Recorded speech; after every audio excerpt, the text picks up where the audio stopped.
हमेशा मुझे देख के ऐसे क्यों रिएक्ट करती हैं जैसे मैं कोई पंजाबी फिल्मों का विलन हूँ? देखिए मुझे जाने दें प्लीज। चली जाइएगा, लेकिन जाने से पहले मुझे मेरी एक बात का जवाब तो देती जाए। मैं आपके लिए सीरियस होने के बारे में बहुत सीरियसली सोच रहा हूँ। जिस दिन आप मुझे मेरी बात का जवाब देंगी, मैं उसी दिन और उसी वक्त राबिया फुप्पो और इफ्तिखार फुप्पा से आपका रिश्ता मांगूंगा। प्लीज़ इनकार मत कीजिएगा, मुझे आपके जवाब का इंतज़ार है।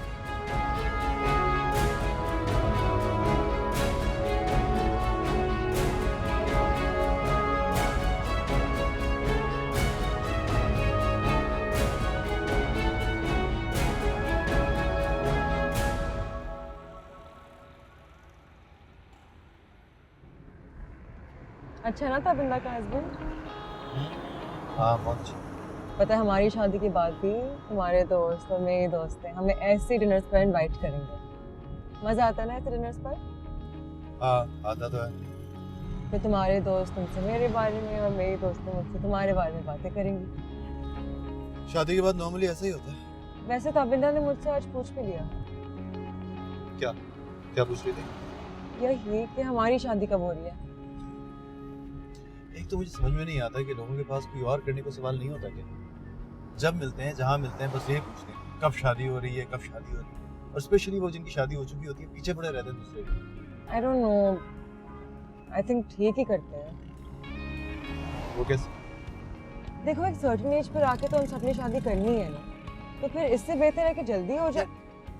तुम बताओ तुम्हारी नजर में सर्टेन एज क्या है? मैं नहीं बता रही, क्यों क्या हुआ? फिर तुम कहोगे कि मैं घूम फिर कर यही कहने की कोशिश कर रही हूँ कि हमें भी शादी कर लेनी चाहिए।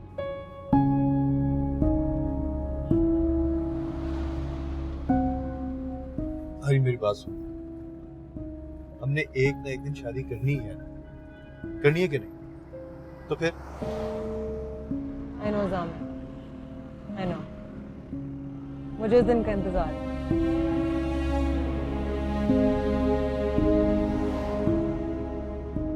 मैंने तो पहले ही पेशन गोई कर दी थी कि ये जॉब सिर्फ और सिर्फ तुम ही को मिलेगी। थैंक यू फुप्पो जान। इसी खुशी पे आप एक और लीजिए। नहीं भाई, मैंने ले ली। वो मुन्नजा को दो, हरीम को खिलाओ। ये लीजिए आंटी, मुंह मीठा कीजिए। थैंक यू बेटा, बहुत बहुत शुक्रिया, जीते रहो। Thank you so much. Congratulations, cousin. Thank you. Here you go, chocolate लो। बल्कि तुम तो पूरा डब्बा ही रखो। मुझे तुमसे एक सीक्रेट काम भी करवाना है। क्या? बाद में बताऊंगा ना, अभी सबके सामने थोड़ी बता। मैं तुम्हें एक पेंटिंग दिखाऊंगी। चलो चलो, नई वाली है। Let's go. बरसरे रोजगार तो हो गया हूँ, अब सोच रहा हूँ कि बरसरे बेगम भी हो जाऊं। अल्लाह राफे, कभी तो सीरियस होकर आसान ज़बान में जवाब दे दिया करो। मैं सोच रहा हूँ कि मैं शादी कर लूं। What? वाकई? जबरदस्त यार, ये वाकई बहुत अच्छी खबर है। पूछोगे नहीं कि कौन है वो? सॉरी, ऑफ कोर्स पूछूंगी। बताओ कौन है वो लड़की? तुम्हारी कजन सहर। सहर? नो वे, मजाक कर रहे हो तुम? नहीं हरीम, मेरा ख्याल में जिंदगी में पहली दफा है कि मैं किसी लड़की को लेके इतना सीरियस हूँ कि मैं शादी के बारे में सोच रहा हूँ। होल्ड अप, तुम सहर से शादी करने के बारे में सीरियस हो? हाँ हरीम, मैं बहुत सीरियस हूँ। मेरी कजन सहर से? हाँ हरीम, मैं तुम्हारी कजन से शादी करना चाहता हूँ और उसके लिए मुझे तुम्हारी हेल्प चाहिए। चलो मेरे साथ। हरीम सुनो, बात तो सुनो। जामिर। अल्लाह खैर, क्या हो गया? हमारा बॉय शादी करना चाहता है। कौन बॉय? मैं राफे की बात कर रही हूँ। राफे? यार अभी तो जॉब मिली है इसको, अभी से थोड़ा सेटल हो जाओ, आराम से कर लेना शादी। भाई तुम्हारी तरह सोच समझ कर, लंबी प्लानिंग कर कर, मंगनी कर कर शादी नहीं करना चाहता। मुझे तो लड़की मिल गई है और अच्छी भी लगने लगी है, तो मैं चाहता हूँ कि मैं फटाफट शादी कर लूँ। क्या ख्याल है? लड़की का नाम सुनोगे ना तो तुम भी वाव कहोगे और कहोगे कि वाकई ये शादी फौरन हो जानी चाहिए। अच्छा, तो कौन है वो लड़की? हमारी कजन सहर।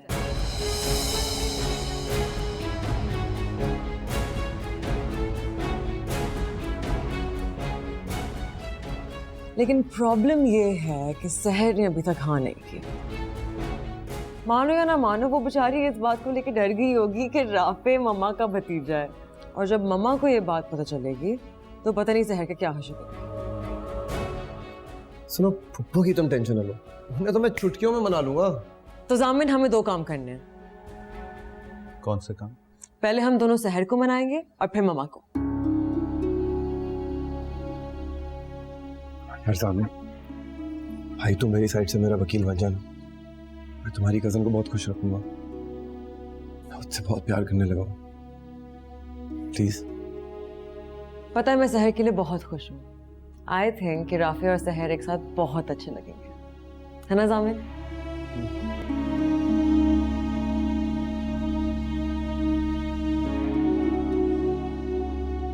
ताहजान वो मेरे पीछे पड़ के बार बार मुझसे एक ही बात कह रहा है।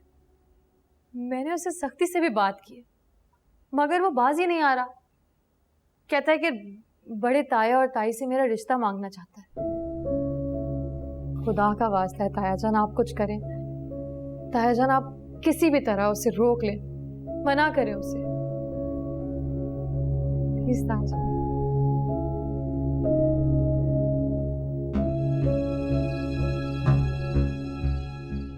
बाबा वही हुआ ना जिसका डर था। बाबा हर गुजरते हुए दिन के साथ साथ मैं मजीद इस दलदल में फंसता जा रहा हूं। तो हरीम भी राफे की वकालत पे उतर रही है। बाबा कुछ करें, वो दोनों मिलकर चाहते हैं कि मैं किसी तरह सहर को राफे के लिए मना लूं। कुछ भी करें बाबा, लेकिन बहुत हो गया है तमाशा। खुदा का वास्ता इसको रोकें।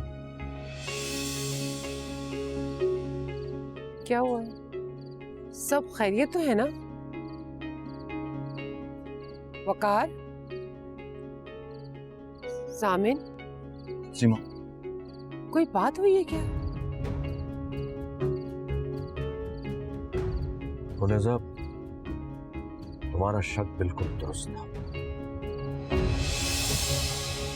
कैसा शक? मुझे कुछ आप बताएंगे? कोई बात हुई है क्या?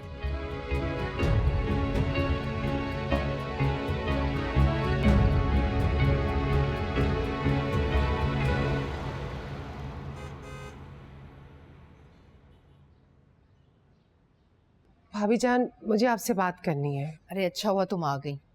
ये कुछ सूट मंगवाए थे मैंने, तुम भी देख लो, अगर कोई पसंद हो तो तुम भी रख लो। बस ये मैंने अपने लिए मंगवाया। आपको कुछ खबर भी है भाभी जान? घर में क्या चल रहा है? क्या हो रहा है? आप ये मत समझिएगा कि मैं हरीम की शिकायत लगाने आई हूँ। आप अच्छी तरह जानती हैं मैं उससे कितनी मोहब्बत करती हूँ, वो मुझे कितनी अजीज है। मुन्नज़ा, बात क्या है? हरीम ठीक तो है ना? सहर जितनी आपको नापसंद है ना, हरीम उसके अंदर उतना ही घुस रही है। और आपसे भी कई बार हरीम सहर के लिए लड़ चुकी है ना? ऐसा हुआ है, लेकिन मैंने उसकी बात को इतना सीरियस नहीं लिया, क्योंकि मैं अच्छी तरह से जानती हूँ कि हरीम थोड़ी पागल है। आप कह सकती हैं, क्योंकि वो आपकी बेटी है। अब बता भी दो, बात क्या है? आजकल हरीम ने एक नया मिशन शुरू कर दिया है। ना उसको ऐसा करने के लिए आपने कहा है, ना ही मैंने, मगर न जाने किसके कहने पे ये सब कुछ कर रही है। मुन्नज़ा, मेरा दिल हौलने लगा है। बता क्यों नहीं देती सीधी तरह के, बात क्या है? हरीम सहर और राफे की शादी करवाना चाहती है,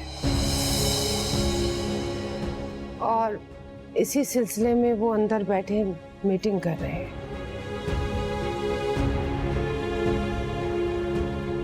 सहर, तुम क्यों मना कर रही हो?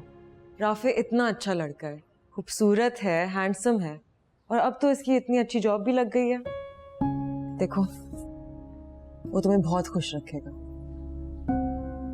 और इस बात की गारंटी मैं तुम्हें दे रही हूँ। सामिन, तुम भी कुछ बात कर लो, तुम तो मेरे वकील हो यार। सर, बस तुम मान जाओ, ठीक है? मामा को मैं मना लूंगी, तुम उनकी फिक्र मत करो, और उनसे डरो भी मत। जामिन, मैं और राफे उन्हें कन्विंस कर लेंगे। देखें सहर, मैं जानता हूँ कि आपकी कहीं शादी होने वाली थी और वो किसी वजह से नहीं हो पाई, लेकिन आप अगर इसे अपनी बदनसीबी समझकर शादी से डर गई हैं और शादी करना ही नहीं चाहती, तो मैं तो बस यही कहूँगा कि इसे आप अपनी खुशनसीबी समझें, बदनसीबी नहीं, क्योंकि तकदीर ने हम दोनों को मिलाना था। मैं आपसे फिर कह रहा हूँ कि मैं आपको बहुत खुश रखूँगा। एक बार की बात आपको समझ नहीं आती है। मैंने कहा है ना आपसे, मैं आपको पसंद नहीं करती, कभी पसंद नहीं कर सकती मैं आपको। खुदा के लिए आप मुझ पर रहम करें और मेरा पीछा छोड़ दें। लेकिन सहर, तुम एक दफा तो कंसिडर तुम्हारा कर। प्रॉब्लम क्या है रीम? जब वो कह चुकी है कि वो राफी को पसंद नहीं करती, तो तुम क्यों उसके पीछे पड़ गई? क्यों चाहती हो जबरदस्ती वो राफी को पसंद करे? छोड़ दो इसको इसके हाल पे, प्लीज। ये होती कौन है मेरे भतीजे को पसंद या नापसंद करने वाली? और तुम लोगों ने सोच भी कैसे लिया कि मेरी नाक के नीचे तुम एक दूसरे की शादियां करवाते फिरोगे और मुझे खबर भी नहीं होगी? मम्मा, मैं आपको पता नहीं। खामोश हो जाओ तुम। मैं अच्छी तरह से जानती हूँ इस बेहुदा शादी के पीछे तुम्हारी साजिश है। मम्मा, एक दफा मैं तुमसे कह रही हूँ खामोश। इधर आओ लड़की, इधर आकर मेरे सामने खड़ी हो।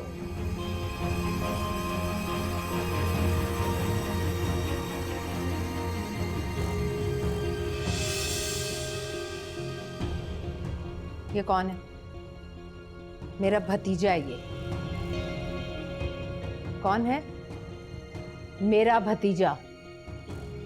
और तुम कौन हो? वकार और इफ्तिखार की भतीजी, एजाज अहमद की बेटी। तुम 100 बार भी मरकर जिंदा हो जाओ ना, तब भी मैं तुम्हारी शादी अपने भतीजे से नहीं होने दूंगी। अगर तुम ये सोचकर ये सब कर रही हो कि इस तरह से तुम मेरे घर में, मेरे खानदान में अपने कदम जमा लोगी, तो ऐसा अब मैं होने नहीं दूंगी। मर्दों को फंसाना तुम जैसी लड़कियों को बहुत अच्छी तरह से आता है। जैसी माँ वैसी बेटी। ताईजान, आपको जो कहना है आप मुझे कह लीजिए, मगर मेरी माँ के बारे में कुछ मत कहिएगा जो अब इस दुनिया में नहीं है। मम्मा, आप ये सब क्यों? सहर का इसमें कोई कसूर नहीं है। कसूर? इस सब की जिम्मेदार ये है। जब से ये इस घर में आई है, तुम मेरी हर बात से इख्तलाफ करने लगी हो। इसकी वजह से तुम सबके सामने मेरे साथ बदतमीजी करने लगी हो। और ये क्या कर रही है? पहले इसने मेरे भतीजे पर डोरे डाले, उसे अपने दाम में फंसाया, और जब इसे इस बात का एहसास हुआ कि ऐसा तो मैं होने नहीं दूंगी, तो ये मेरे भतीजे को धुतकार कर तुम सबके सामने हीरोइन बन गई। बस कर दे ताईजान, खुदा के लिए रहम करें मुझ पे। आप जितना खुद को अक्लमंद समझती हैं, उतनी अक्लमंद आप हैं नहीं।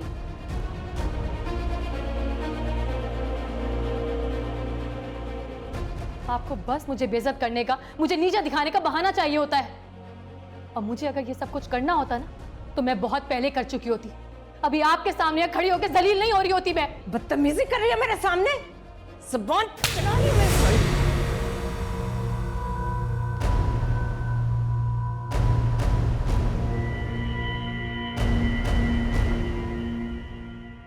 आपको मुझे जितना मारना है आप मार दे,